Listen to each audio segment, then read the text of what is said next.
So you probably stopped to watch this video because you want to know how to pass your inspection for your food truck. So in this video, I'm going to break down to you everything you need to know so you can pass your food truck inspection. Okay, so welcome back to another episode where I break down things that you're probably looking for when it comes to your food truck, because at the end of the day, a lot of us, we have the money to buy a food truck to start operate, but we don't actually know some detail until we start facing the reality. So now in this video, I'm gonna show you how to pass your inspection, but I had to make a list for you. So a list where I can go step by step how to pass your inspection. Now, I own a food truck myself. I failed my first inspection, but not because of things that I didn't have on point.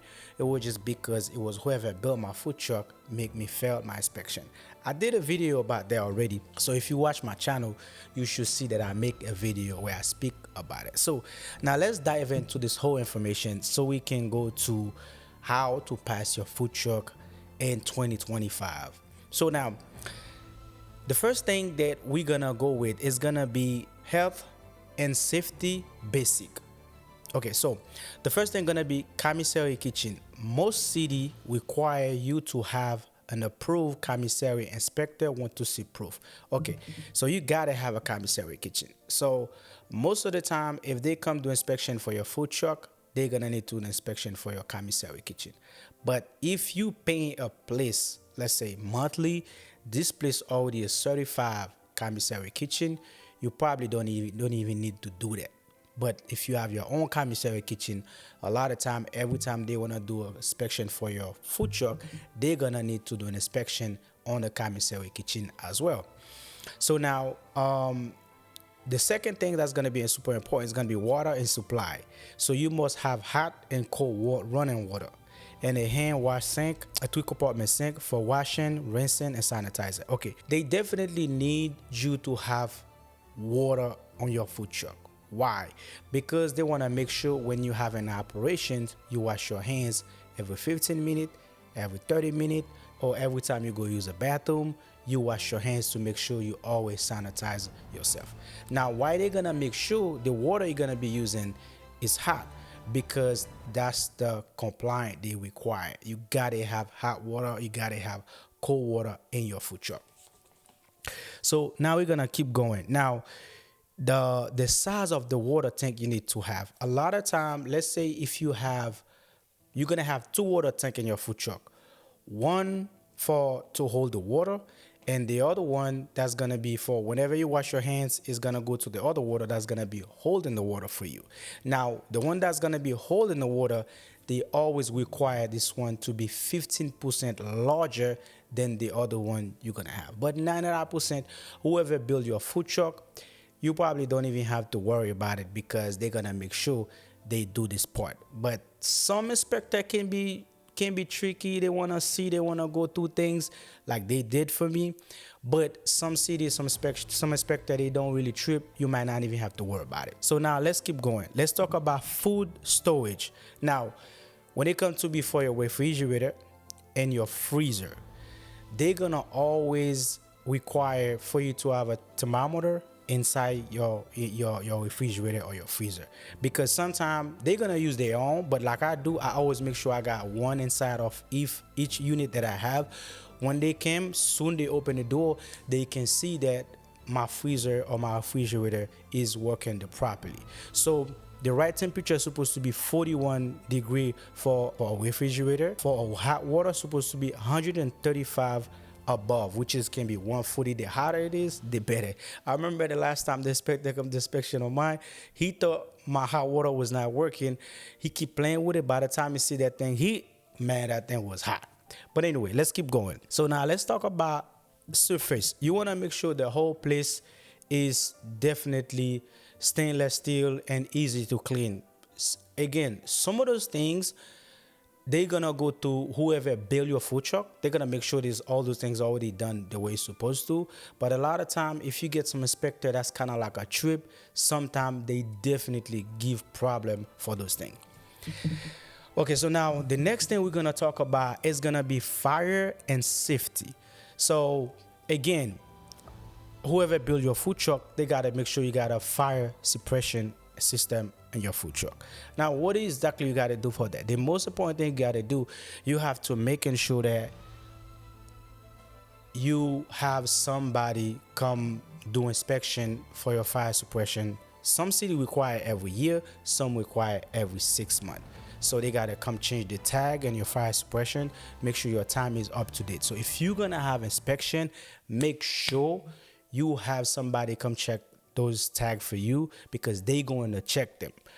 Now, when it comes to be for your event, you're gonna need to have somebody come clean your event and also put a tag on your sticker, say they do service on the event. That was 2 months, 3 months ago, whatever time that take, right? Now, another thing that's important is gonna be your propane gas line. You gotta make sure there's no leak. You gotta make sure is anything they can smell in gas or anything during the operation. They could definitely require for fire marshal to come do another inspection, because they wanna make sure safety is definitely on point. So we can talk about generator safety, because they don't want no wire, anything exposed. But those things, like I say, whoever build your truck, if they do everything the proper way, you don't have to worry about it. But a lot of time, if you're gonna run a plug from the inside to bring it inside, depending on how you have it, they might require for you to fix it a way where it's not cannot cause any hazard, any problem, and stuff like that. I think number 4 gonna be license and paperwork. Okay, so your business license and food truck permit. So let's say if you have a previous business license or permit before, you gotta have those on site, which is gotta display on your window. When the inspector come, you gotta be already see that you already done inspection before. So if that's your first one, you probably don't have to worry about it. But if that's your second one or your third one, you're gonna have to make sure you have it display on your window. Definitely super important. We're gonna keep going on the number 4 is gonna be food handler card, serve safe certification for anyone cooking. This one is super important. So now you gotta have a serve safe certification if you gonna be operating a food truck. A lot of time it's more required for a manager to have it, but if you're gonna be the one that's gonna be take the responsibility to be in the truck, they're going to require for you to have a serve safe certification. For when they come, they know you take the test, you know how to handle the food the proper way. If you have your food truck operate somewhere and they come for inspection, whoever name on the serve safe certificate is not available, you're gonna lose point for that. So you definitely got to make sure you have whoever on site that's operate got to serve safe. You got to be one person got to have it. That's why you want to see McDonald's, Burger King, all those big restaurants. They not going to have the restaurant don't have a manager on site, because that's like 3 to 4 points you lose off top. Soon they come to your restaurant. One of the next thing we're gonna talk about is gonna be a commissary letter proof. Like I say, depending on where you got your commissary kitchen, so they're gonna need a letter from the commissary kitchen say XYZ about it. But sometimes if you pay for a place that's already certified, like I say, that's gonna be already sent the paperwork to the health department. You don't have to worry about it. But if you somebody who's actually have your own commissary kitchen, make sure you have your letter, everything ready for them. So now, number 5. Now, when it comes to be the day for the inspection, you gotta make sure everything is clean, sink, flow, everything got to be spotless, because the first reaction when your inspector walk inside your food truck is they see everything is clean. They already give you a little bit of respect already. But if they walked in and they see your food truck look crazy, trust me, you're gonna have a hard time. 90% they're gonna look problem just to make you had a hard day. So that's definitely important. Now, label everything. But a lot of time when you run in a food truck, depending on how your setup is, when you have inspection, me personally, they tell me they're gonna have the inspection, so I just go ahead and bring my truck, or they come to the location and do it. So that means you know it's gonna happen. But let's say that while you operate, they wanna come and do the inspection. Now you gotta make sure everything that you have in the truck is labeled with the time and the dates. Why? Because they don't want you to be selling things that's expired, you're not even paying attention. So this one of the key that's super important, even for a restaurant too. That's the same thing. Now, one of the things is I would say is your attitude is matter when it comes to be with the inspector. Me, I like to be nice to my inspector, have a conversation, get to know them, get to know how I'm dealing with. Conversation go a long ways when it comes to be for inspection. Now, the last thing that I'm gonna put when it comes to be for inspection, right? So you gotta make sure you have a sanitizer test script. You gotta have thermometer and all that stuff gotta be on site. So a lot of time, if they come in, they wanna make sure. Some inspector might say, "Yo, go ahead and fill up the water, the sink for me. See how you set up your sanitized water." So they might wanna see how you're doing it. So you gotta make sure you have those tools to show that you have it. A lot of time they might not have you do that, but some inspector they're gonna require for them to see it. So that means if they see it, they're gonna think that you use them and to move forward. If you do all those things that I just say, for you to pass inspection is definitely gonna be an easy win, easy peasy for you to pass your inspection, because those are the main key that is super important. One of the things that I'm gonna add on it again, have conversation with your inspector. They're not your enemy. They're human beings just like you. The only thing they have a job to do. When you come, have conversation with them and understand they have a job to do. They're not against you. If they see something is wrong, they're gonna tell you it's wrong. Let me tell you the key is when you have conversation with them, you be nice to them. Sometimes they can give you a break. If they see something is wrong, they might be like, it's okay, no always, or whatever, and stuff like that. I'm gonna add one more thing when it comes to be for your equipment.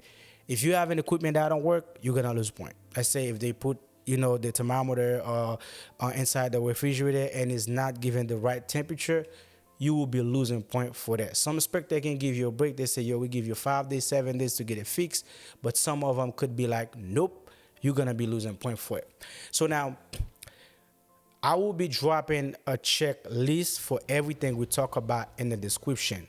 So if you need it, so you can have it, you'll be able to use it. So go in the description and get you that checklist so you can have everything I talked about. So whenever you have inspection, all you have to do, pull out the sheet, print it, and check everything, and you'll be ready by the time the inspector come, you're ready to go. This is what I do. If I know I got inspection coming at 1 o'clock or 12 o'clock, what I did since 8 o'clock, I get there, clean everything, make sure everything ready to go, and I got my list. This one check, this one check, this one check, this one check. Everything is checked. By the time the inspector got there, I'm not really worried about anything because I know that everything is already checked. And also drop a comment what city you're probably in so I can look up the rules and regulations. I'll be able to share a little bit more detail about how they operate, because sometimes some city might have different rules and regulations. So if you feel like this video was helpful to you, please don't forget to subscribe. And if you have any question, drop it on the comment section. And don't forget, if you need this checklist, it will be in the description. If you have any question you want me to do the next video, drop it on the comment section, and I'm gonna see you on the next one.